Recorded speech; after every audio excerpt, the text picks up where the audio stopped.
Three, two, one. Hi guys, my name is Ephraim Chiangwa.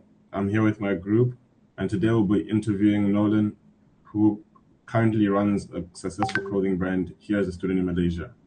So, Nolan, please tell me about your background and your business journey. My background. So, so I had the idea first in 2022. The idea came from a few friends I used to hang around, and they would, you know, make designs, but not with the aim of selling it, just for fun, you know. And Mm, it slowly got into me because, when you hang around people that do a certain stuff, you end up joining them in that area as well. So for me, I started doing my designs as well, and then the first time that I actually made a piece of cloth that I made the design to a reality, it just gave me like this feeling of fulfillment. You know what I mean? So from there on, as I met other people, I started showing them what I did, and they suggested me to like sell it and make it a business. okay. And when did you start your business? I started officially uh, 2023 in February. Okay. And you said I wanted to ask you what inspired you to start your business, but you just mentioned it that it's your friends that inspired you to, and you seeing your designs come to life. My Yeah. next question would be, how did you get the money to start, and where did you get the money to start? How did I get the money to start? Uh, so back then, my parents used to give me allowance, a monthly allowance, and I would take part of that allowance and invest in the business. So I would make like new designs. I would every time I got my allowance, I would print out like new designs, have like different items made and those sort of stuff. So basically, it came from allowance my parents gave me. Okay, and why did you choose to sell clothes rather than other products? Uh, I think I can say for me, I can say because it was easier and it was something more practical, and it was something I just started to develop a love for it. Okay, and I'm gonna talk to you about your motivation now. So, Hmm. under motivation, what motivated you to become an entrepreneur? What motivated me? Uh, so basically, uh, so over time, after my friends, right, after I graduated from high school, my friends started like having their own clothing brands, right? And they would be like, "You should join us. You should join us," and everything like that. So I did join them. I would make designs for them and with them, and it started like it became to a point where I just had to do my own things as well, you know. So instead of me basically building someone's business, I decided do my own, why not build my own? So that's when I decided to start my own thing. Now that makes sense. And my next question was going to be, who inspired you the most in your business journey? Who inspired me the most?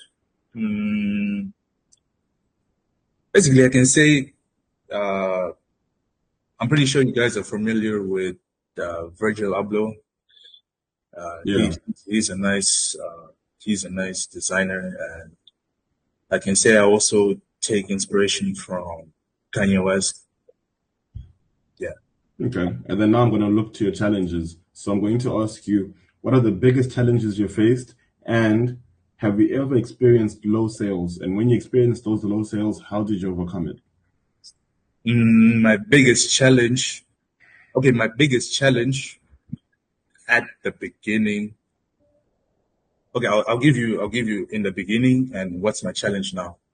Okay. So in the beginning, my biggest challenge was find a good supplier, and my challenge now is finding reliable investors, people that actually want to take this as serious as I do. You know, it's people that would help me build my stuff. And yes, I did experience low sales. And honestly, what I did was just think of ways of marketing, like how can I improve my marketing? How can I improve my storytelling? How can I make people have the need to buy my t-shirts, my sweaters, everything. No, thank you. Thank you. And my last question on your challenges was I wanted to ask you, how do you deal with competitors that are in the same industry as you, same age as you, and what challenges do you face with suppliers and your stock? Just a short summary of that. I heard you say that previously you mentioned how you're getting a reliable supplier. So Okay. With competitors, what I do is I study what they do, how they do it, and the results they get from it. So how they market themselves, how they reach out to the public, and how they get people's attention, how they basically make the whole content creation, because content creation is a huge part of, yeah. of marketing. And I just try to learn from that and implement it in my own. And the challenges that I have with suppliers and stock is in the beginning, it would be maybe finding the right supplier because it's a bit hard, especially in Malaysia. Suppliers in Malaysia for what I want, because it's very specific things that I want, that I'm looking for, and not all the suppliers in Malaysia, at least the ones that I've interacted with, they can't provide the services that I'm looking for. So I'll say the challenges would be the quality, the order fulfillment, and the time as well. Okay. Because some suppliers, even the suppliers from that I got from overseas, sometimes they take a few months. Okay. Yeah. So now I'll be talking of success and overall. So I want to know, what is your proudest achievement and which milestone made you feel successful so far? And with that overall success, have you received any recognition or awards that made you feel proud of your brand? I think you could say my my success, I won't say in terms of like sales or anything, but just the fact that I was able to connect with people that gave me the advice that I need and that are helping me by pushing me and making me want to improve as a person and as a as a business as well. So I think that would be my greatest success story. And in terms of milestones, uh, I haven't reached yet because right now I'm in the process of finding an investor because I wanna do a bulk order and it's quite big and I cannot handle it the production on my own. So I would need like someone to step in and help me in terms of capital. Okay. Thank you. I'll hand you over to Tony now, who will finish off the questions. Okay. Hello, Nolan Martins. I wonder how you stay relevant, and my question is, how do you keep up with challenging fashion trends, and which social media platforms help your business the most? Okay, how to stay how to stay relevant. To stay relevant, you have to constantly be in people's minds, right? So the way that I do it, or because actually I stopped doing it now, but the way I used to do it was to post content on a daily basis. And also to answer your question on which social media I use, I mainly use TikTok and Instagram. Okay. My next question, how do you attract new customers? Maybe you offer them discounts or royalty rewards or other marketing tools. Uh, as for me personally, I attract in the list that you gave me. I'll say I use mostly your royalty prizes, right? So it would be maybe make them a unique custom-made design, something that only they would have. Okay. Next question, how does your business contribute to the local community? Do you provide employee opportunities? As of now, not yet, because it's just a one-man enterprise. But the way that I contributed, I usually go on volunteering events. I usually give out a bit of what I have to the less fortunate people. Okay. And next question is, do you support local suppliers or manufacturers? Local suppliers, yeah, I do. But when it comes to when it comes to things that are outside of the main branch of my business, when I'm doing something, let's say for a friend or a custom made thing, when it's not something that is very specific, because like I said, the suppliers here, they cannot handle like very specific productions. And have you ever participated in charity or community events? Yeah, I did. I did. Okay, that's good. And next question, what are your future plans for the business? My future plans for the business.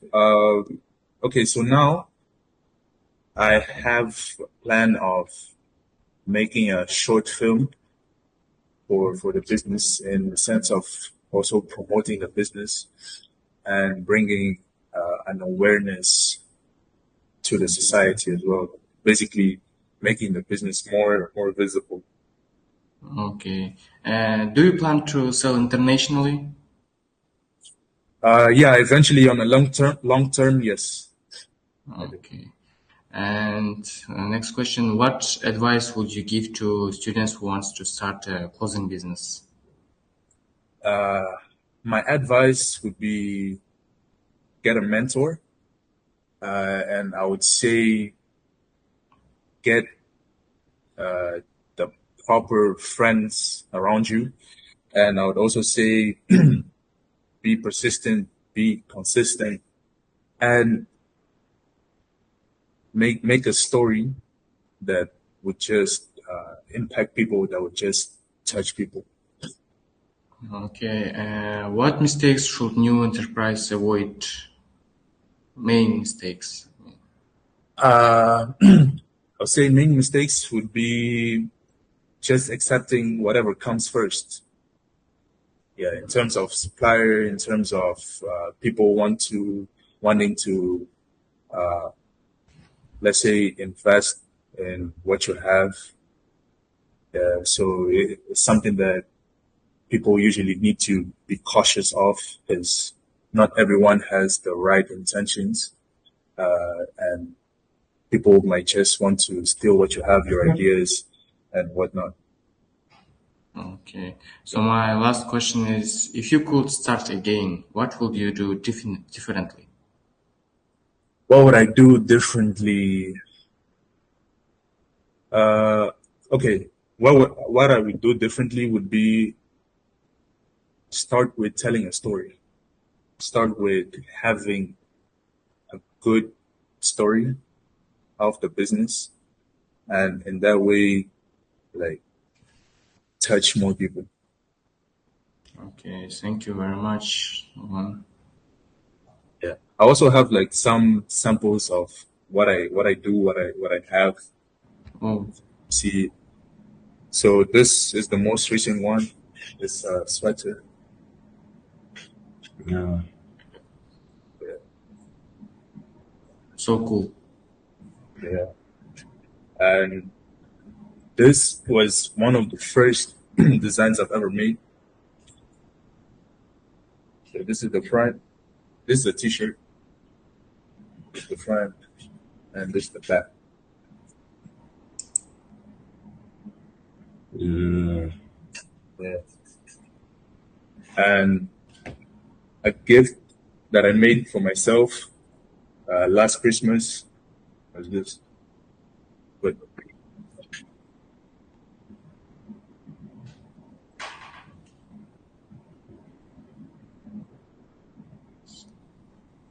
so this was actually made locally. The t-shirt also local.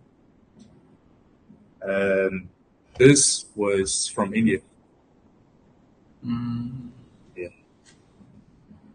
Yeah. Thank you so much. And what is the name of your brand again? The name of the brand is Humankind. Mankind. Yeah. Yeah. All right. Thank you so much, Nolan. Wish you all the Thank best. you guys for your wonderful work. I appreciate it. God bless you. Thank you very much.